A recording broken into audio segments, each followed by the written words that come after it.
विश्व 24 न्यूज हर पल आपके साथ। संमिश्र भावना याच्यासाठी आहे, कारण 10 वर्ष प्रीतम मुंडे खासदार होत्या आणि त्या खासदार असताना मी राज्याचं राजकारण करत असताना आता एकदम केंद्राच्या राजकारणामध्ये तसं तर माझा आता प्रभारी आणि या रोलमध्ये थोडासा अनुभव झालेला आहे, तर एक थोडं नवीन झोनमध्ये जाण्याच्या संदर्भामध्ये थोडीशी मनामध्ये काय म्हणतात त्याला हुरूर नक्की वाटते किंवा धाकधूक नक्की वाटते, पण नवीन अनुभव आहे आणि नवीन अनुभवासाठी आम्ही नेहमीच तयार असतो। पण सातत्याने विधान परिषद निवडणूक असेल, राज्यसभेची निवडणूक असेल, तुमचं नाव चर्चेत असायचं, मात्र तिकीट कधी दिलं गेलं नाही। त्यावेळी मात्र थेट यादी आली आणि तुमचं नाव थेट आलेलं आहे। अपेक्षा होती तुमचे नाव या यादीमध्ये असू शकते किंवा लोकसभेला तुम्हाला संधी दिली जाईल? अपेक्षा होती, कारण बरेच दिवस झाले अशा चर्चा होत्या। अपेक्षा मला नव्हती, पण असं नाव येण्याच्या संदर्भामध्ये खूप मोठा धक्का लागला असं नाही, कारण अशा चर्चा बरेच दिवस झाले चालल्या होत्याच, त्यामुळे मला असा फार मोठा धक्का लागला असं म्हणता येणार नाही। पण साहजिक आहे, जोपर्यंत निवडणुकीच्या रिंगणामध्ये पक्षाच्या सहीनी उमेदवारी जाहीर होत नाही तोपर्यंत ती उमेदवारी अधिकृत नसते, तर त्यामुळे मला बघेपर्यंत मला काही त्याच्याबद्दल खूप फार आत्मविश्वास असा नव्हता। ताई, मात्र ज्या वेळेस 5 वर्ष खरं तर तुम्ही ज्यावेळेस निवडणूक हारल्यानंतर अनेक वेळेस टीका देखील करण्यात आली होती, त्यानंतर आता प्रीतमताईंचं तिकीट कट करून तुम्हाला खरं तर उमेदवारी दिलेली आहे, त्यामुळे प्रीतमताईंना पुन्हा कुठल्या संधीसाठी काही बोलणं झालंय काही असं? प्रीतमताई खरं तर मुंडे साहेबांच्या जाण्यानंतर त्यांचं एवढं छान डॉक्टरचं करिअर सोडून राजकारणात आल्या आणि 10 वर्ष संपूर्णपणे त्यांनी स्वतःला राजकारणामध्ये वाहून घेतलं। आमच्या दोघींचं कॉम्बिनेशन खूप छान होतं। मी राज्य सांभाळायचे, त्या जिल्हा सांभाळायच्या, ज्या गोष्टी मी नव्हते करत त्या करू शकत होते वेळेअभावी त्या ते करायच्या, आणि मग मी धोरणात्मक निर्णय मी करायचे आणि व्यक्तिगत गोष्टींना त्या स्पर्श करायच्या, तर त्यामुळे आमच्या दोघींमध्ये ते कॉम्बिनेशन खूप चांगलं होतं आणि ते भविष्यातही राहणारच आहे। प्रीतमताई खासदार असताना मी 5 वर्ष घरी बसले आहे, आम्हाला तोही अनुभव आहे, आणि आता मला असं वाटतं की तेवढा वेळ प्रीतमताईंना वाट बघावी लागणार नाही। मी जे शब्द जाहीररित्या सांगितला की प्रीतम मुंडेंना मी विस्थापित करणार नाही, आणि त्या शब्दावर मी कायम आहे। ताई, याला जोडूनच एक प्रश्न आहे। सुधीर मुनगंटीवार ज्यावेळी बीडमध्ये आलेले होते त्यावेळी प्रीतमताईंना संबोधित करून म्हणाले होते की काय प्रीतमताई एक राज्यसभा खासदार, एक लोकसभा खासदार, असं काही चित्र येत्या काळामध्ये पाहायला मिळू शकतं का? आता याच्याबद्दल खरं तर मी भाष्य करणं अनुचित आहे। आतापर्यंत अनेक वेळा गेल्या 5 वर्षात किमान 10 विधान परिषदा, 10 राज्यसभा झाल्या असतील, त्या अनेक वेळा माझं नाव चर्चेमध्ये आलं होतं, पण तेव्हाही मी हेच म्हटलं की माझ्या हातात नाहीये, माझा निर्णय नाही, त्यामुळे त्याच्यावर आत्ता भाष्य करणं अनुचित राहील। विधान केलं होतं की माझा राजकीय वनवास सुरू आहे, तर आता जी उमेदवारी मिळालेली आहे तर तुमचा राजकीय वनवास संपला असं म्हणायचं का? हे पण राजकारण हा एक फार मोठा खडतर प्रवास आहे, तर तो कायम असतो, म्हणजे पदावर असण्याने कमी खडतर असतो असं नाही, पण नक्की आता बीड जिल्ह्याची जनता काय करेल ह्याच्याकडे महाराष्ट्राचं लक्ष नक्कीच लागून आहे। हा प्रवास कसा होतो ह्याच्याबद्दल मला पण स्वतःला उत्सुकता आहे, कारण प्रीतमताईंच्या लोकसभेच्या निवडणुकीत सुद्धा आम्ही प्रचंड संघर्षाने ती निवडणूक जिंकलो होतो। माझ्या निवडणुकीचं तर आपल्या सर्वांना सगळं परिचित आहेच आहे, तर मग आता मी पण उत्सुक आहे की या निवडणुकीमध्ये काय परिस्थिती निर्माण होते, आणि निवडणुका लढणं त्यातल्या त्यात म्हणजे दुसऱ्यांसाठी लढणं हा अनुभव माझ्यासाठी वेगळा राहिलेला आहे। आता स्वतःसाठी उमेदवारी मिळाल्यानंतर वेगळ्या पद्धतीने विचार करावा लागेल।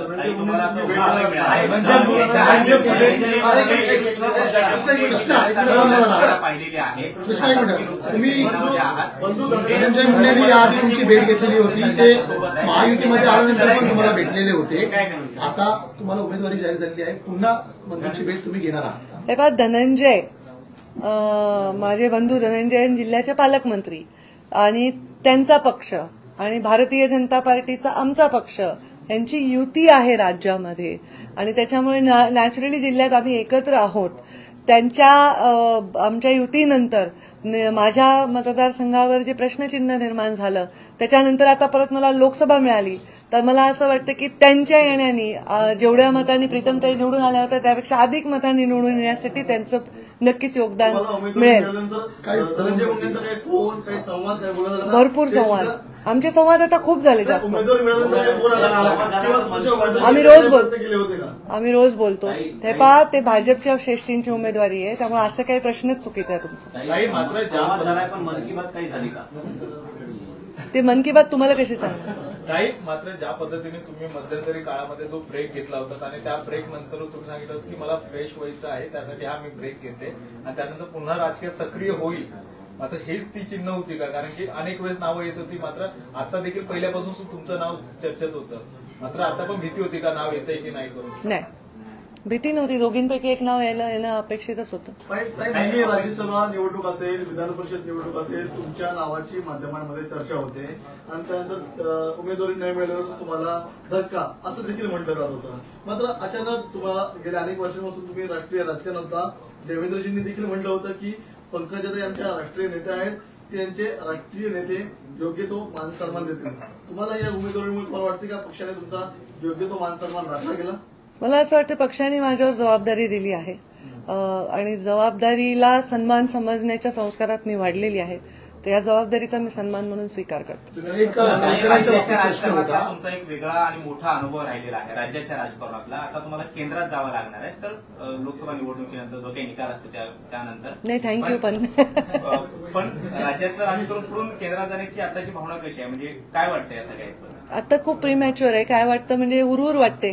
नवीन नोकरीच्या इंटरव्ह्यूला जाताना जसं वाटतं, लग्नाच्या बोल्यावर चढताना जसं वाटतं, अगदी तसंच वाटतं. याआधी तुमची महादेव जानकरांनी भेट घेतलेली होती आणि आम्ही नाही, आमची खूप महिन्यात भेट झाली नाही. त्यांनी तुमच्याबद्दल उल्लेख केलेला होता सातत्याने जानकरांनी, मात्र त्यांनी वेगळी वाढ धरलेली आहे. महाविकास आघाडीमधून ते ठाण्यामधून लढण्याची शक्यता वर्तवली नाही, आता जोपर्यंत कुठली गोष्ट अधिकृत होत नाही त्याच्यावर भाष्य करणं आयोजित उघडपणे महायुतीवरती टीकाही केलेली होती. महाविकास आघाडीकडूनही त्यांना आता उघड ऑफर देण्यात येत आहे या जागांसाठी. त्यांनी महायुतीसोबत राहावं की महाविकास आघाडीसोबत जावं, तुमची नेमकी काय प्रतिक्रिया आहे? ते मी त्यांना प्रत्यक्ष भेटीत सल्ला देईन. असं म्हणाल की जिल्ह्यामध्ये आणि राज्यामध्ये तुमची धनंजय मुंडेंच्या पक्षासोबत युती आहे आणि ते येण्याला तुमच्या मताधिक्यात नक्की वाढ होईल. मग अशी अपेक्षा आहे, कारण जास्त ताकद वाढेल ना. कारण आम्ही जिल्ह्याची जेव्हा निवडणूक लढलो तेव्हाची परिस्थिती वेगळी आहे, विधानसभेत एकमेकांसमोर तेव्हा तिथली परिस्थिती वेगळी आहे. नक्कीच धनंजय मुंडेंच्या येण्यानंतर परळी विधानसभेमध्ये आम्हाला जास्तीचा त्रास होणार नाही. युतीचे उमेदवार म्हणून तुमचं काम करतील विधानसभेत, तुम्ही त्यांना तसं सहकार्य करा परळी विधानसभेसाठी? जसं आता ते माझं करतील तसंच मी त्यांचं करेन.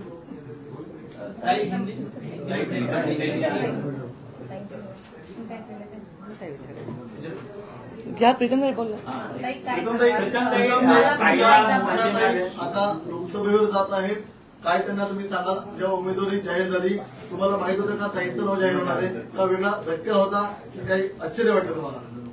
लोकसभेला ताई जात असताना मी त्यांना सांगण्याची काही आवश्यकता नाही, कारण माझा जरी लोकसभेचा 10 वर्षाचा अनुभव असला तरी ताईच माझ्या नेत्या आहेत. त्यामुळे नेत्यांना शिकवण्याचे दिवस अजून आलेले नाहीयेत. तर जसं ताई म्हणाल्या तसं हा वेगळा प्लॅटफॉर्मवरतीचा अनुभव असणार. तर त्यासाठी आम्ही सगळे जोराने तयारीला लागलो आहोत आणि खूप वाट ज्या गोष्टीची बीड जिल्हा अनेक वर्षांपासून बघतोय, गेल्या 5 वर्षापासून ज्याची वाट संपूर्ण जिल्ह्याने पाहिली, तो क्षण आलेला आहे. त्यामुळे आम्ही सगळे या निर्णयाने निश्चितच ताईंच्या पाठीशी भक्कम आहोत. 10 वर्ष लोकसभेत होता, ताईंना काय टिप्स दिल्या? ताईचं बोट धरून मी प्रत्येक पाऊल माझं टाकलेलं आहे गेल्या 10 वर्षामध्ये. त्यामुळे मी ताईंना काही सूचना देण्याची खरंच आवश्यकता नाहीये. मी मात्र त्यांचं मार्गदर्शन वेळोवेळी घेतलं. नेतृत्व असल्यामुळे त्यांना कोणाच्याही मार्गदर्शनाची काही गरज आता मान्य केलं थोड्या वेळापूर्वीच, कारण नवी इनिंग आहे. लोकसभेमध्ये राज्यातले प्रश्न वेगळे असतात, लोकसभेमध्ये वेगळ्या प्रकारे कामकाज चालतं. तुम्ही 10 वर्षाचा अनुभव घेतलेला आहे लोकसभेमधला, त्यामुळे नेमकं मोदींच्या जवळ राहून तुम्ही काम केलेलं आहे पंतप्रधानांसोबत. नेमकं आता कशा प्रकारचं, कारण त्यांनी पक्षाचं संघटनाचं काम जरी वरिष्ठत्वावर केलं असं त्यांनी पण लोकसभेमधलं कामकाज पाहिलं. साधारण राज्यसभा आणि लोकसभेचे मिळून 850 खासदार असतात. त्या खासदारांपैकी मी एक आहे. ताई राष्ट्रीय कार्यकारिणीच्या सदस्य राहिलेल्या आहेत. त्यामुळे तसं बघायला गेलं तर ताईंनी मोदींजींच्या जास्त जवळ काम केलं माझ्यापेक्षा. त्यामुळे तिथेही परत मला सांगण्यासारखं काही नाही. मॅक्झिमम तिला दिल्लीमध्ये कोणत्या रेस्टॉरंटमध्ये चांगलं जेवण मिळतं एवढं सांगू शकते. बाकी क्रिकेटच्या भाषेमध्ये म्हणायचं म्हटलं तर सॉरी, एकच मुलगी आहे, तिला विचारतो. महिला आरक्षण, पत्रकारितेमध्ये सुद्धा निश्चितच मोदीजी पण नेहमी सांगतात की जेव्हा तुम्ही एखाद्या गोष्टीवरती फोकस करताय तेव्हा त्याच गोष्टीवरती लक्ष केंद्रित करणं. आता अर्जुनाप्रमाणे त्याला जसा माशाचा डोळा दिसत होता तसं आम्हाला आता फक्त बीडची लोकसभा दिसते, त्यामुळे पहिले टार्गेट बीड लोकसभा, बाकीच्या गोष्टी नंतर. आता काय झालंय एक की या 2009 मध्ये जेव्हा मुंडे साहेब लोकसभेला उभे राहिले होते तेव्हा पूर्ण बीड जिल्ह्यामध्ये एक उत्साह होता की डायरेक्ट मुंडे साहेबांना मतदान करायचं होतं. आता प्रीतमताई मागच्या वेळी उभ्या होत्या तेव्हा मी लोकांना आवाहन केलं की प्रीतमताई नाही मी उभी आहे किंवा माझ्या बहिणीला तुम्ही ओटीत घ्या वगैरे. आता लोकांमध्ये एक उत्साह आहे की आम्ही डायरेक्ट ताईंना म्हणजे मतदान करणार, हे एक आकर्षण आमच्या फॉलोअर्समध्ये नक्की आहे. आणि मला बाकीच्यांना काय वाटतं माहित नाही, पण मला नक्की मी म्हटलं की संमिश्र भावना आहे, कारण प्रीतमताई अत्यंत कष्टाने काम केलंय 10 वर्ष. पण माझ्यावर आता हे एक्स्ट्रा दायित्व राहणार आहे की त्यांचं काम, त्यांचा जास्तीत जास्त उपयोग पुढच्या काळामध्ये कसा राहील. बीजेपी ने 400 पार का नारा दिया और बीड से इस बार आप पर विश्वास जताया गया. देखिए, मुझ पर विश्वास जताया गया है या प्रीतम मुंडे पहले एमपी थी उन पर विश्वास जताया था 2 बार, तो ये दोनों में कोई खास अंतर नहीं है. क्या सोचकर उन्होंने मुझ पर विश्वास जताया उस पर वो ज्यादा प्रकाश डाल सकते हैं, परंतु उन्होंने जो विश्वास जताया, मैं कभी भी, मेरा राजनीतिक प्रवास जो रहा है उसमें कोई पद से ज्यादा विश्वास को मैंने महत्व दिया है. और मुझ पे कोई विश्वास रखता है तो मैं उसको अपना सम्मान मानती हूँ और ये सम्मान मैं स्वीकारती हूँ और अभी अगली लड़ाई के लिए तैयार होती हूँ. अभी 400 पार वगैरह के लिए तो बड़े नेता योगदान देंगे, अभी हम तो हमारे चुनाव में फोकस करेंगे पूरी तरह. लेकिन ऐसे लोकसभा से आपको उम्मीदवार बनाया गया जहाँ पर प्रतिनिधित्व जो है लोकसभा की आपकी बहन कर रही थी, उसके बाद इस तरीके का पार्टी की तरफ से ऐलान किया जाना, क्या ये आप एक्सपेक्टेड मान के चल रही थी? देखिए, ऐसा ऐलान होना एक्सपेक्टेड मान के चल रही थी क्योंकि जो अलायंस महाराष्ट्र में हुए पिछले कुछ दिनों में, उसके बाद से एक प्रश्न चिन्ह खड़ा हुआ कि मेरा विधानसभा क्षेत्र अभी मेरे पास रहा नहीं. तो उसके बाद, और मैं राष्ट्रीय स्तर पर काम करती हूँ पिछले 5 साल से, तो उसके बाद एक ऐसी चर्चाएं थी कि ऐसा हो सकता है. इसके लिए मेरे मन में पूरी तरह आनंद इस बात का नहीं है कि मुझे उम्मीदवारी दी है. मैंने कहा बहुत स्पेशली क्लियरली कि मैं इसको सम्मान जरूर मानती हूँ, पर मेरी बहन को नहीं दिया, इस बात का थोड़ा मन में मेरे हल्का सा दुख तो हमेशा रहेगा. जब तक वो अपनी जगह पर ठीक से नहीं बैठती वो दुख हमेशा रहेगा. बहन के लिए नहीं कि वो मेरी बहन है, मेरी बहन को बिठाओ, मेरी परिवार को बिठाओ, इसलिए नहीं. उन्होंने जो सेवा 10 साल दी है, जिस समर्पणता से और समर्पण से काम किया, उसके लिए. ताई, ज्या पद्धतीने तुम्ही पहिल्यांदा एक उल्लेख केला की डॉक्टरेट पहिलं काम करत होत्या आणि त्यानंतर पुन्हा एकदा ते डॉक्टरेटसाठी काही करणार आहेत का? कशा प्रकार राजकारणात? अरे बघा, डॉक्टरेट नाही, ती स्वतः डॉक्टर आहे, डॉक्टर, MD डॉक्टर, हे स्किन विन सगळं त्या करतात. पण त्या स्वतः काय करणार आहेत हे मी त्यांच्यासाठी सांगणं योग्य नाही. राजकीय क्षेत्रात त्यांच्यासाठी काय करता येईल ह्याच्यावर माझं नक्की लक्ष असेल, कारण जो व्याप आमचा आहे तो मॅनेज करायला मला त्यांचा हात लागणारच आहे. ताई, तुमची उमेदवारी जाहीर झाल्याच्या नंतर बरेच लोकांच्या फोन अभिनंदन सागरवरून फडणवीसांचा फोन काही आलेला हो, त्यांचं माझं रात्री बोलणं झालं. त्यांनी मला अभिनंदनासाठी फोन केला होता रात्री. आमच्या दोघांची या विषयावर चर्चा देखील अल्पशी झाली. प्रत्यक्ष भेटीत बाकीची चर्चा करू. ताई, रोड मैप क्या है, मतलब ब्लूप्रिंट क्या है बीड की जनता के लिए, और मराठा आरक्षण कितना बड़ा फैक्टर होगा आपके लिए चुनाव में, क्योंकि आरक्षण तो दे दिया गया है लेकिन अभी मनोज जरांगे पाटिल जो है वो इसे मानने के लिए तैयार नहीं है, तो मराठाओं को जो है मैं ये कहूंगी कि केंद्र शासन का ये चुनाव है, ये विषय सर्वतः राज्य शासन का समर्पित है. इसका उत्तर राज्य शासन में बैठे हुए सारे दिग्गज मुख्यमंत्री, उप मुख्यमंत्री, नेता ही दे सकते हैं. हमने हमारा समर्थन जहां तक जाहिर करना था किया है, जहां हमें अप्रिशिएशन एक्सपेक्ट करने थे वहां वो किए हैं. तो मैं खुद एक नेता के तौर पर समझती हूं कि दोनों समुदाय को हमेशा एक दूसरे से ना लड़कर इसमें से सुलझकर एक विषय को बाहर लाना एक नेता का दायित्व है. दोनों समुदाय अगर एक दूसरे से लड़ रहे हैं तो ये बहुत कुछ अच्छी बात नहीं है. मैं प्रार्थना करती हूँ इसी माध्यम से कि ये विषय भविष्य के लिए हमेशा के लिए सुलझ जाए. घोषित किए जाने के बाद क्या धनंजय मुंडे से बातचीत हुई है? जी, हम रोज बात करते हैं. राजकारण. हा एक प्रश्न आहे, बीडच्या राजकारणात मराठा वोटर्स आणि ओबीसी वोटर्सचं तेवढंच महत्व राहिलेलं आहे आणि सध्याचं राजकारणात म्हणजे राज्याच्या राजकारणामध्ये मराठा आंदोलन असेल किंवा ओबीसी आरक्षणाचा जो काही मुद्दा आहे, दोन्ही महत्वाचे मुद्दे भेटलेले आहेत. अशावेळी दोन्ही समाजाला सोबत घेऊन लोकसभेला सामोरं जाण्याचं एक कितपत मोठं आव्हान आहे आणि तुम्ही कशा पद्धतीने हे सोडवणार? मी लोकसभेच्या निवडणुकीत नव्हे तर माझ्या राजकीय जीवनामध्ये सर्व समाजांना सोबत घेऊन काम केलेलं आहे. माझ्या पालकमंत्री पदाच्या काळामध्ये ज्या बूथवर मला 20 मतं पडली त्यांना पण मी तेवढाच निधी दिलाय ज्या बूथवर मला 20 मतं कमी पडली आहेत.